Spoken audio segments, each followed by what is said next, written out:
मित्रांनो, अमरावती शहरातील रस्त्यांवर मोकाट जनावरांचा सुळसुळाट दिवसेंदिवस वाढत असून त्यामुळे अपघातांचे प्रमाणही वाढले आहे।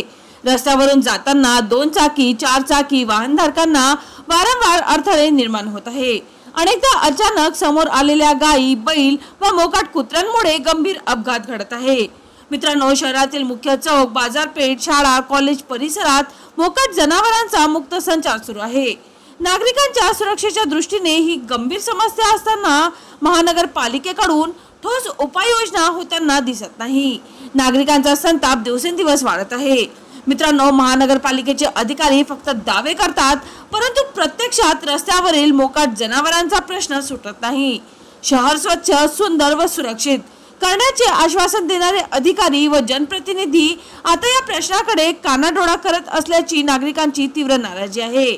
शहरात अपघात झाले की मग लगेच कार्यवाही करण्याची पद्धत थांबवून आगाऊ उपाययोजना करून मोकाट जनावरांना रस्त्यावरून हटवावे अशी मागणी अमरावतीकरांकडून जोर धरत आहे। मित्रांनो, आता प्रश्न असा आहे की अमरावती महानगरपालिका करते तरी काय? नागरिकांची जीवितहानी टाळण्यासाठी तातडीने पावले उचलली जातील का? चला तर मित्रांनो, पुन्हा भेटूया नवीन बातमीसह। तोपर्यंत पाहत रहा अमरावती सिटी न्यूज।